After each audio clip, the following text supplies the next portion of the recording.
সৃষ্টি করিলাম, এই জমিন আমি আল্লাহ সৃষ্টি করিলাম, এই আসমানটাকে সৃষ্টি করিলাম কুন ফায়াকুন বলিয়া, এই জমিনটাকে সৃষ্টি করিলাম কুন ফায়াকুন বলিয়া, আমি আল্লাহ পশু পাখিকে সৃষ্টি করিলাম কুন ফায়াকুন বলিয়া।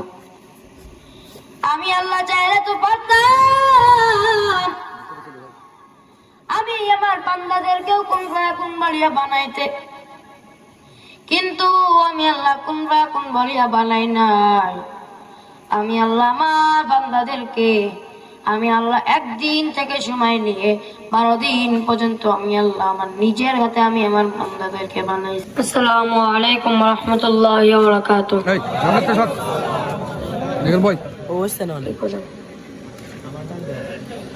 আপনারা সবাই ভালো আছেন? আলহামদুলিল্লাহ। আল্লাহ পাক রব্বুল আলামিন এই জায়গায় নিয়ে এসেছে, মহান আল্লাহ পাক রব্বুল আলামিন যদি ভালো না বাসতো আমি আপনি আসতে পারতাম? কথা জবাব দিবেন, আসতে পারতাম? আল্লাহ পাক রব্বুল আলামিন কবুল করছে, এই জন্যই তো আসতে পারছি, ঠিক না?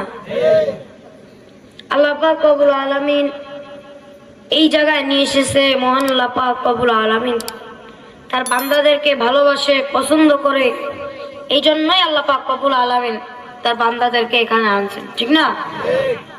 আল্লাহ পাক রব্বুল আলামিন যে এই জায়গায় নিয়ে আসলো, কবুল করলো, জান্নাতের বাগানে বসার তৌফিক দান করলো, এই জন্য আল্লাহ পাক রব্বুল আলামিনের দরবারে শুকরিয়া আদায় করি, আলহামদুলিল্লাহ। আর জবর আলহামদুলিল্লাহ। আল্লাহ পাক রব্বুল আলামিন আমাদের সকলকে কবুল করুন, সকলে বলে আমিন। আলহামদুলিল্লাহ আলহামদুলিল্লাহ নাহমাদুহু ওয়া নুসাল্লি আলা রাসূলিল কারীম। বিসমিল্লাহির রাহমানির রাহিম।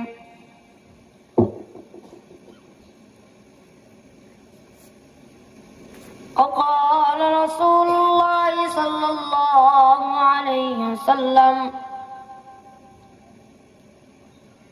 أول ما يحاسب به العبد يوم القيامة الصلاة. وقال رسول الله صلى الله عليه وسلم مفتاح الجنة الصلاة. وقال رسول الله صلى الله عليه وسلم আল্লাহ পাক রব্বুল আলামিন কোরআনের ভিতরে তেলাওয়াত করেন, ও আমার বান্দা বান্দিরা শুনিয়া নাও। আমার আল্লাহ পাক রব্বুল আলামিন কোরআনের ভিতরে তেলাওয়াত করছেন, لئن شكرتم لأزيدنكم ولئن كفرتم إن عذابي لشديد. يا معشر الجن والإنس إن استطعتم أن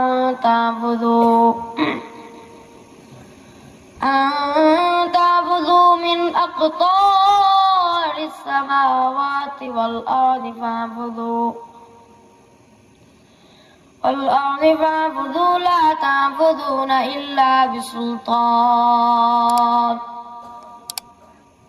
صدق الله العظيم وصدق رسول النبي الكريم.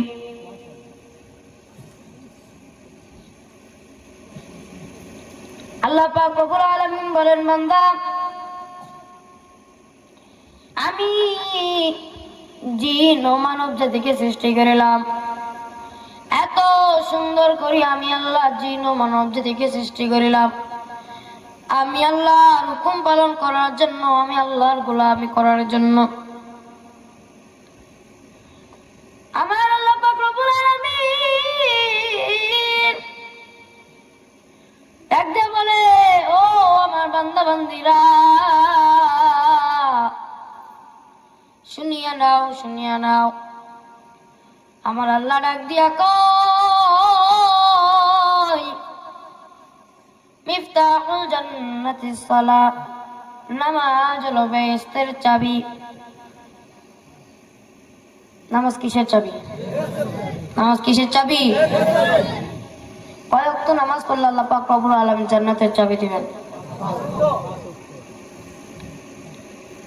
আল্লাহ পাক রব্বুল আলামিন এখানে আনছেন, আমি আপনি কি জানতাম আমি আপনি এখানে আসতে পারবো? জানতেন কেউ? আমি আপনি এখানে আসবো, আমার আপনার ভাগ্য থাকতেও পারে, নাও থাকতে পারে। আমি আজকে বয়ানে আসতাম না, কি জন্য শুনবেন? মাথাটা প্রচুর পরিমাণ ব্যথা করতেছে। আল্লাহ পাক রব্বুল আলামিন কোন সময় কার কোন রোগ দেয় কেউ কি জানেন? রোগ আল্লাহ পাক রব্বুল আলামিন সেরেও দিতে পারে। দোয়া করবেন যেন আখির মুহূর্ত পর্যন্ত যেন বয়ানটা চালাইতে পারি ইনশাআল্লাহ। আল্লাহ পাক রব্বুল আলামিন আমাদের সকলকে কবুল করুন, সকল বলে আমিন। শুধুমাত্র আপনাদের ভালোবাসা আমি মোহাম্মদপুর এলাম, আপনাদের ভালোবাসা আসিছি। আল্লাহ পাক রব্বুল আলামিন আমাদের সকলকে হেদায়েত দান করুন। ও নবীর উম্মতরা, আশিকের দল, শুনিয়া নাও আমার আল্লাহ ডাক দিয়া বলে, বান্দা এই আসমান আমি আল্লাহ সৃষ্টি করিলাম, এই জমিন আমি আল্লাহ সৃষ্টি করিলাম। এই আসমানটাকে সৃষ্টি করিলাম কোন ফায়াকুন বলিয়া, এই জমিনটাকে সৃষ্টি করিলাম কোন ফায়াকুন বলিয়া, আমি আল্লাহ পশু পাখিকে সৃষ্টি করিলাম কোন ফায়াকুন বলিয়া। আমি আল্লাহ চাইলে তো পারতাম আমি আমার বান্দাদেরকেও কোন ফায়াকুন বলিয়া বানাইতে, কিন্তু আমি আল্লাহ কোন ফায়াকুন বলিয়া বানাই নাই। আমি আল্লাহ আমার বান্দাদেরকে আমি আল্লাহ একদিন থেকে সময় নিয়ে 12 দিন পর্যন্ত আমি আল্লাহ আমার নিজের হাতে আমি আমার বান্দাদেরকে বানাইছি। আমি আল্লাহ পারলাম, আমি আল্লাহ চাইলে পারতাম বান্দা তোরে আমি কোন ফায়াকুন বলিয়া বানাইতে, আমি আল্লাহ বানাই নাই, কারণ তুই আমার আদরের বান্দা।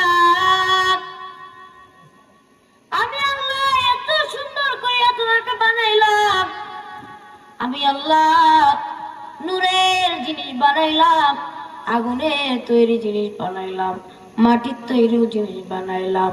আমার আল্লাহ ডাক দিয়া কয়, আমি আল্লাহ নূরের তৈরি থেকেও আগুনের তৈরি থেকেও আমি আল্লাহ মাটির মানুষকে আমি আল্লাহ বেশি সম্মান দিয়েছি। আমি আপনি হলো মাটির আদম, আমার আপনার পিতা আদম আলাইহিস সালাম।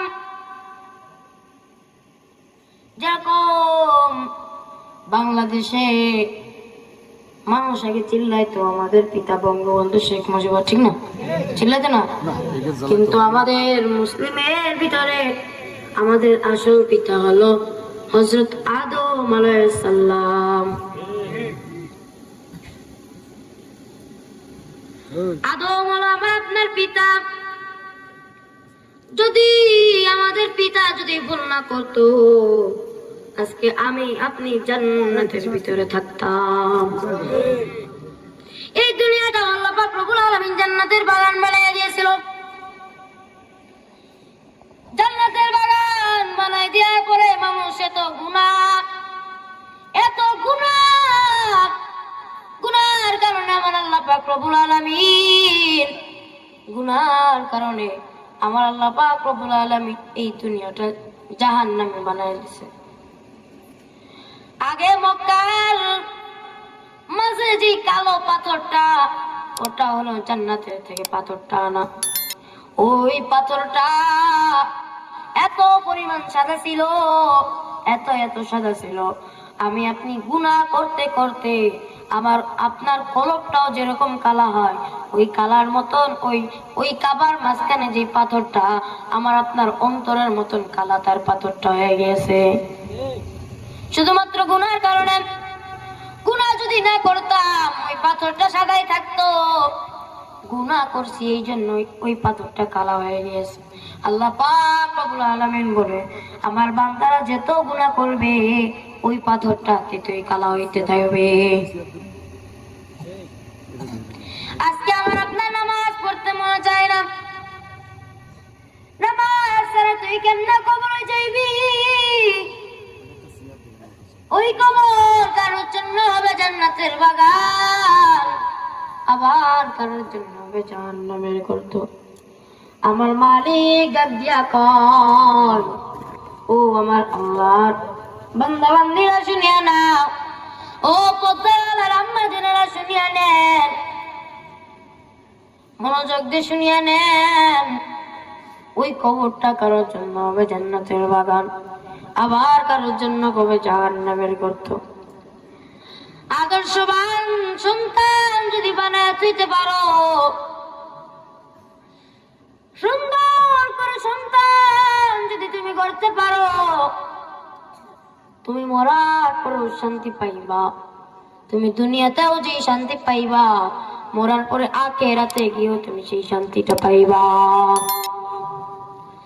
একজন হাফেজের মা হওয়া কত বড় ভাগ্যের ব্যাপার। ও আম্মা জানেরা, সন্তানকে স্কুলে না পড়ায় মাদ্রাসায় দেন।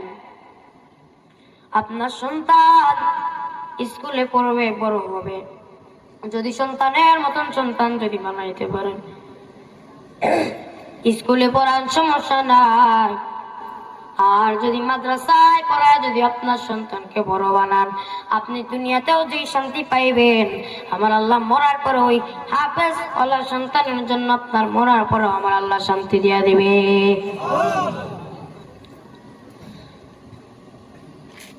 तकबीर में कलमा में नमाजों में आजा में, तकबीर में कलमा में नमाजों में आजा में।